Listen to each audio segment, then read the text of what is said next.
Hi, welcome to Game Day. I'm Kara Logan, and I have Joe Ippolito here with me. Joe, you guys are undefeated against Cortland for the past 3 years. What do you guys plan to do this weekend to keep that streak going? Well, I think we just need to keep doing what we've been doing, working hard in practice. Will hopefully pay off today and tomorrow. The guys, we have a great group of talent, and it just comes back to focusing on what Coach, tells us to do, sticking to our formations, and just playing hard out there. Just, we have the talent. As long as we put the effort in, I think we're going to be fine. How has the chemistry on the team this year compared to previous years? Our chemistry is good. We have a young group of guys, a big group of rookies, but they've come in. They fit right in. They like to have fun, but they know when to focus and get down to game time. A lot of talent, but they're definitely, everybody here this year, I think more than ever, is here to work. Game in, game out, every practice. Guys relish the opportunity just to work hard and improve, and that's really what's made the difference for us this year. I understand that you got accepted to med school. Congratulations. Thank you very much. How did you manage to balance hockey and academics? Well, I think, just like any other guy on the team, you just have to find that balance and make time and make those sacrifices just to make sure that you're doing what you need to do in the classroom and being able to have the time to improve and work hard on the ice. You're the president of the team this year. What kind of behind-the-scenes things do you do that people may not know, that you're doing to help make the team run smoothly? Well, I've been able to utilize the great help of TJ Fiorillo this year, who's really moved into his community service position, as well as Jason Adams and Will Bollender, and I have a great group of guys who help make this team better. Really, we've been focused on community service for the past few years, and we're continuing to focus on that. Various projects from Mites on Ice to March of Dimes to the breast cancer game that we just had. That's really something that brings the guys together, gets our visibility, increases our visibility in the community, and really, it's something to give back. And last year, of course, as you probably know, we won the D1 National Award for Community Service. We're looking to build on that again this year, hopefully win it again. And other than that, I work with the people at Club Sports who do a great job supporting us, Mr. Pappas and Dean Bonanno. Whatever we need, we can go right to them, and it's really nice to have the support from the school. Thank you so much. I'm Kara Logan, and this was Game Day.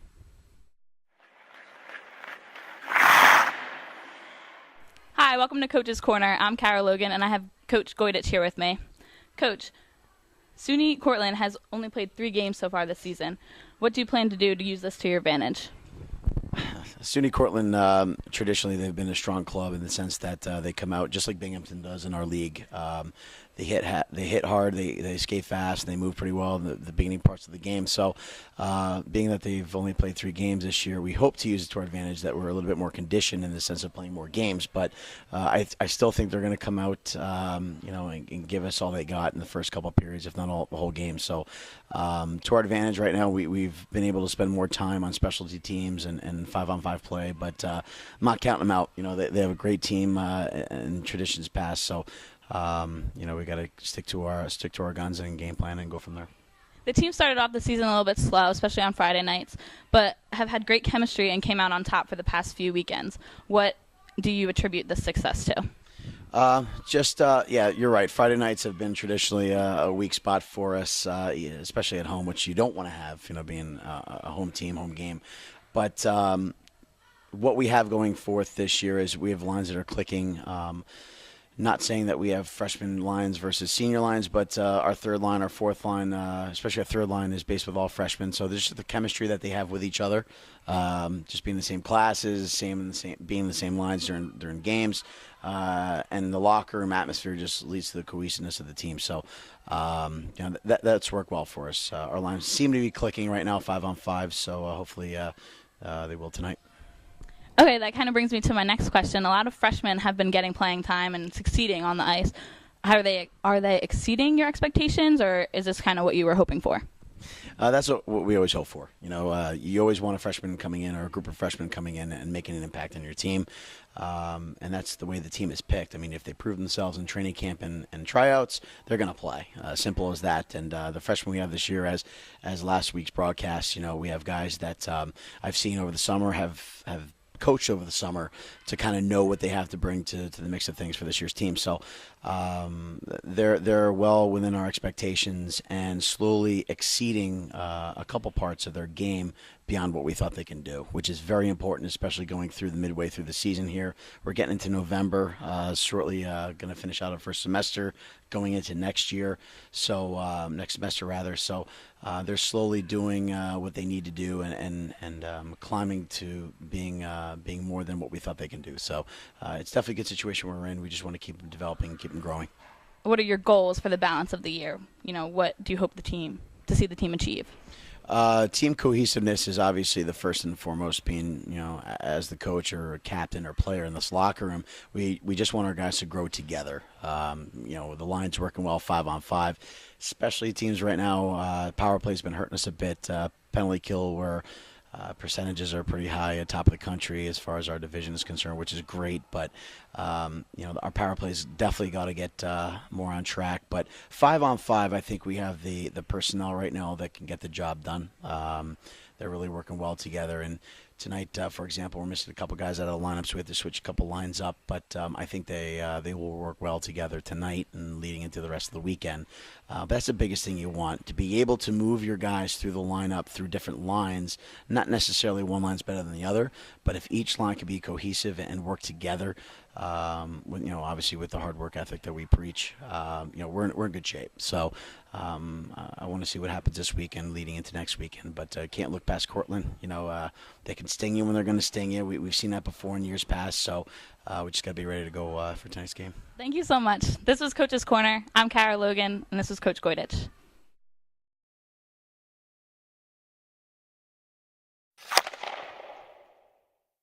Hello, Rutgers hockey fans. I'm Meg O'Brien reporting to you from ProTech Ponds Ice Center in Somerset, New Jersey, where our very own Ice Knights are about to take on SUNY Cortland for the second time. We're experiencing some interesting weather this October weekend.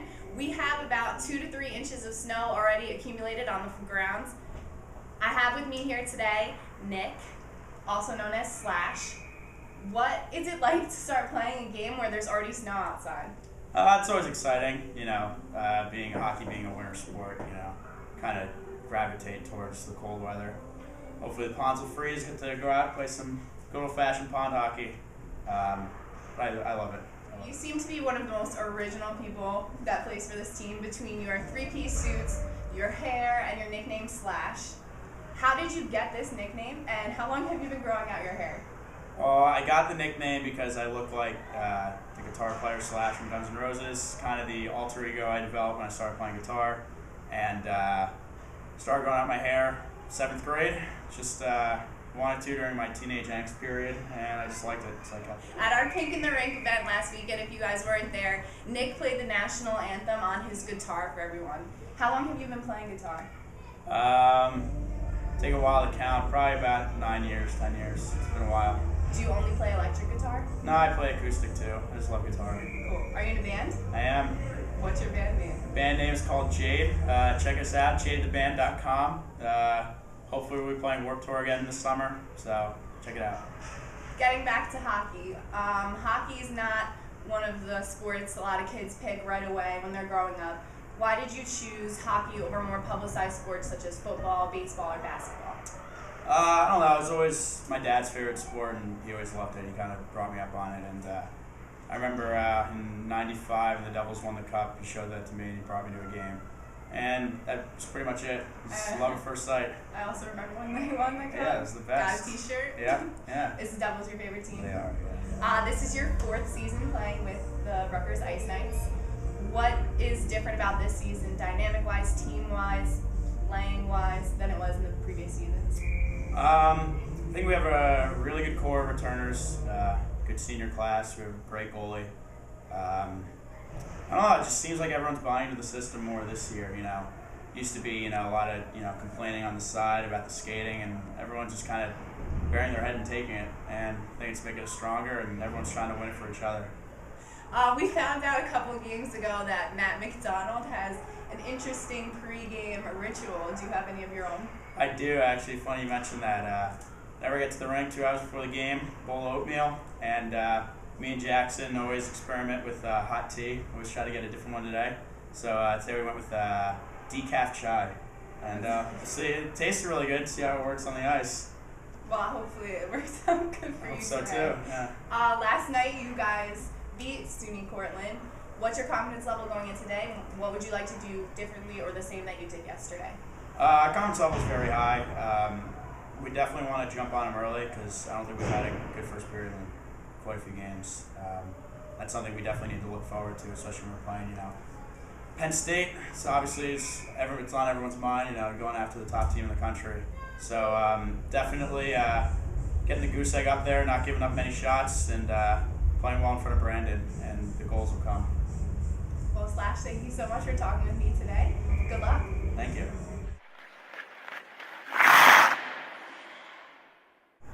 Hi, I'm Meg O'Brien with another edition of Coach's Corner with Coach Goydich.